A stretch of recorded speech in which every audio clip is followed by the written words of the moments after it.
Vamos a empezar con Aurelio Gómez Cadenas, que es catedrático del Departamento de Ciencias Agrarias y del Medio Ambiente de la Universidad Jaume I de Castellón, presidente de la Sociedad Española de Fisiología Vegetal y autor de más de 100 publicaciones científicas. Además, se ha prestado con toda la alegría del mundo a venir a darnos una charla que seguramente vamos a disfrutar todos. Muchas gracias, Aurelio. Gracias.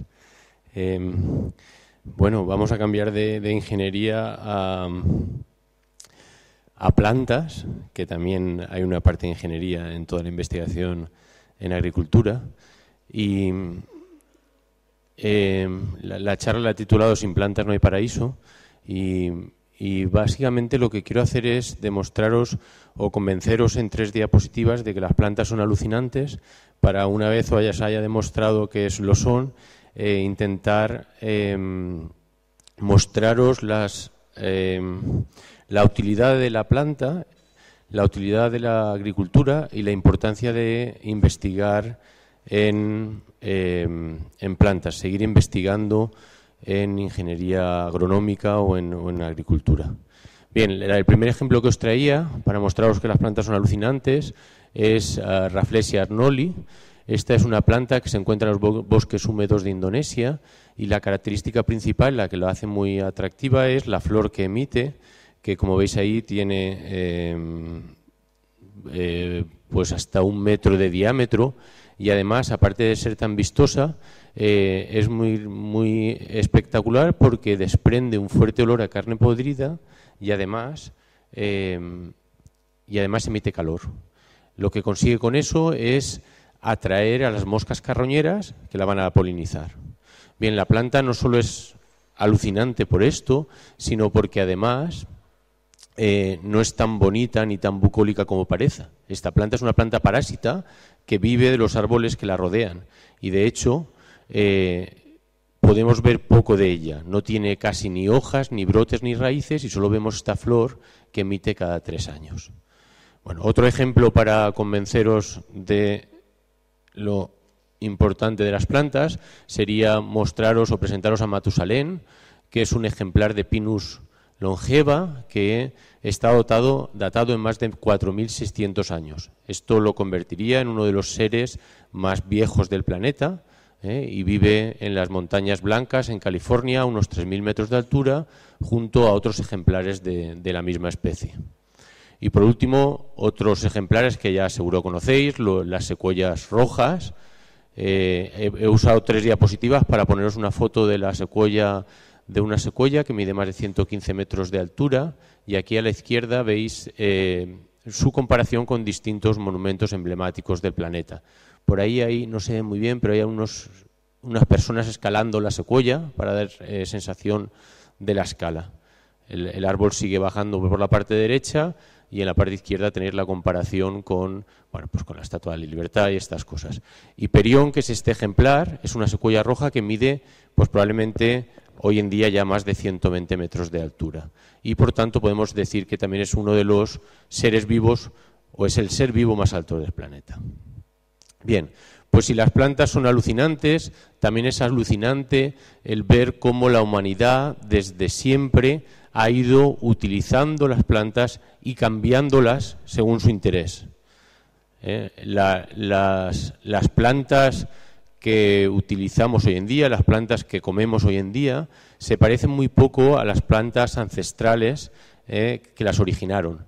Aquí tenéis un ejemplo muy bonito también, unas mazorcas que se hallaron en unos yacimientos arqueológicos en México, y podéis ver cómo ha ido cambiando el tamaño de la mazorca desde hace 7.000 años hasta prácticamente ahora, y veis cómo el tamaño ha ido aumentando de forma exponencial. Y esto ha sido por obra de la humanidad, es decir, las personas han ido cambiando, han ido seleccionando durante años y años aquellas mazorcas que tenían un mayor tamaño, que no soltaban el grano, no se desgranaban, que tenían un mayor valor nutritivo, aunque no supieran muy bien lo que significaba eso, y así han ido cambiando las plantas. Habría un montón de ejemplos, pero por falta de tiempo no voy a poner, y lo que quería hacer es, si aceptamos que hemos cambiado las plantas durante la historia de la humanidad, podemos entender Que la humanidad sigue enfrentándose a un montón de problemas y en estas sesiones se han visto muy claramente, ahora mismo acabamos de ver todos los problemas a los que nos enfrentamos con el cambio climático y demás. Otro de los retos de la humanidad sería cómo alimentamos a 9.000 millones de personas sin destruir el planeta y en un entorno donde los recursos son, cuanto menos, descienden, ¿no? En un entorno donde los recursos cada vez son menores. Ahí tenéis un esquema de cómo aumentará la predicción del aumento de la población y cómo el petróleo probablemente irá en descenso y otros recursos como el fósforo, que sabéis que es un nutriente fundamental para la alimentación vegetal. ¿Cómo hacemos esto? Pues bueno, yo no tengo la solución ni creo que sea obvia, pero mi apuesta sería continuar investigando. Y la idea de la presentación hoy es dar ejemplo o dar constancia de la importancia en investigación agraria. A mediados del siglo XX ya hubo, y muchos de vosotros lo sabréis, una alarma alimenticia y se pensaba que, y era cierto, que la población mundial podía verse sometida a hambrunas muy importantes. De hecho, estaban habiendo hambrunas ya en muchos países por falta de alimentos. Norman Borlaug protagonizó la llamada Revolución Verde y en 1970 ganó el Premio Nobel de la Paz debido a esto. Y lo que hizo él y un grupo de agrónomos fue básicamente desarrollar un grupo de variedades de grano, de cereales, de maíz, que eran semienanos, pero que tenían un alto rendimiento, eran muy tolerantes a enfermedades vegetales y además respondían muy bien a fertilizantes. Con este trabajo consiguieron, como veis en la gráfica de abajo, consiguieron multiplicar consiguieron aumentar la producción de grano en una escala de varios factores, por 5, por 6 en todo el planeta. Primero fue en países como México, India y Pakistán, podéis entender la importancia que esto tiene, pero luego fue también extrapolado a China con el arroz. Bien, yo creo que nuestra obligación es seguir investigando en plantas y simplemente en el resto de la presentación, en unos pocos minutos, os voy a dar 3 ejemplos de lo que se puede hacer en este sentido. ¿Cómo podemos seguir investigando? Una de las herramientas que más se están utilizando son los marcadores genéticos. Los marcadores genéticos es una herramienta que nos permite, si queremos mejorar una planta, pues tenemos 2 opciones. O estudiamos la planta en sí, y aquí tenéis a la izquierda unas plantas de maíz que se están estudiando su fenotipo, es decir, la expresión de sus caracteres. Hoy en día hay máquinas que te permiten hacer un estudio exhaustivo del fenotipo, con un montón de cámaras que monitorizan la altura, el color, la forma, el tamaño, pero tenemos una forma complementaria de estudiar este fenotipo, que es el estudio de su genotipo.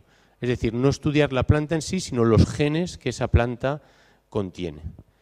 Esto sería el estudio del genoma. Bien, desde hace ya 30 años se aprendió a estudiar ciertos marcadores, ciertos genes que actuaban como banderas, como hitos, como marcadores en el genoma de la planta. Todavía no se conocía la secuencia completa, pero sí que se empezó a desvelar la secuencia de algunos genes que nos permitían que actuaran como marcadores, como la palabra indica. Y aquí os pongo un ejemplo. Si queremos mejorar una variedad de tomate comercial, productiva, que da buenos tomates, rojos, pero que resulta que es sensible a una enfermedad, esto pasa continuamente, las enfermedades evolucionan y su función, su misión es atacar a las plantas, igual que a los humanos, por los virus y las bacterias que atacan a las plantas, continuamente intentan hacer su trabajo, que es atacar a las plantas. Muchas veces nos encontramos que una variedad que ha sido mejorada no es resistente a una plaga o a una enfermedad.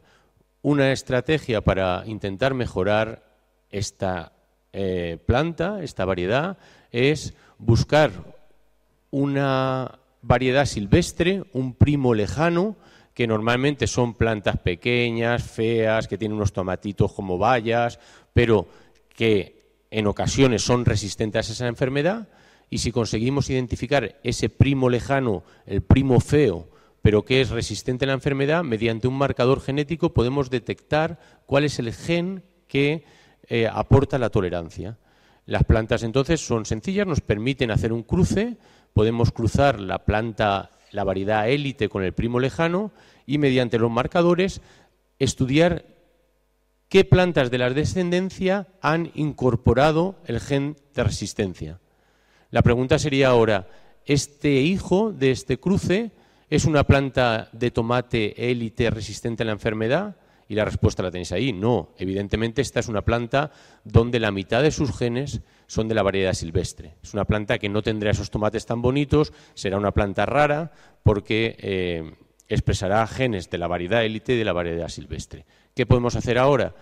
Y se está haciendo durante los últimos 40 años. Simplemente retrocruzar la nueva hija con la planta madre. Las plantas también nos permiten hacer estas cosas raras y podemos retrocruzar durante varias generaciones la planta hija con la planta madre, siempre mediante marcadores genéticos, asegurándonos que el gen de resistencia permanece, y al cabo de unas pocas generaciones conseguimos una planta que ahora sí es prácticamente idéntica a la variedad élite, pero que ha incorporado el gen de resistencia.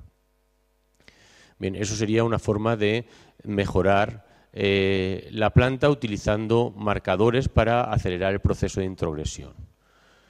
Hoy en día tenemos la suerte que mediante los estudios de genómica, las secuencias genómicas prácticamente de cualquier planta están disponibles. Y si no están disponibles es sencillo conseguirla básicamente en unos pocos meses. Por tanto, hoy en día podemos pasar de estudiar un gen o unos pocos genes a estudiar todos los genes de esa planta, y eso nos da un montón de ventajas. El esquema hoy en día sería estudiar el fenotipo, analizar el genoma y mediante estudios de asociación buscar qué genes están implicados en cada proceso. De esta forma, utilizando estas técnicas genómicas, podemos identificar genes asociados con caracteres más complejos que antes, como sería el rendimiento de la cosecha o el uso eficiente de agua. Y por último, la última técnica que os quería presentar sería la modificación genética, que sería otro método de mejora. En este caso, mediante el ADN recombinante, lo que podemos hacer es introducir ese mismo gen del que hablábamos antes, un gen específico, pero ahora lo podemos introducir de forma rápida. Básicamente en un paso o dos pasos podemos conseguir aquel tomate élite que hablábamos, resistente, mediante la donación de un gen por otra planta, con algunas ventajas. Ahora la planta ya no tiene que ser ni primo lejano, podemos utilizar un gen de cualquier planta aunque no se parezca en nada, o incluso algo más. Podemos utilizar un gen que no sea de una planta, sino que sea de un animal, de una bacteria o incluso de una persona. Y esto se está haciendo. Un ejemplo de éxito, pues hay un montón, por supuesto, pero uno simplemente sería la obtención de plataneras resistentes a una enfermedad mediante la introducción de un gen de pimiento.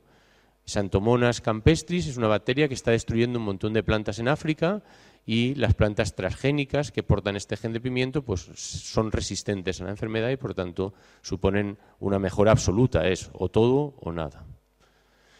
Y ya está, simplemente estoy justo en tiempo.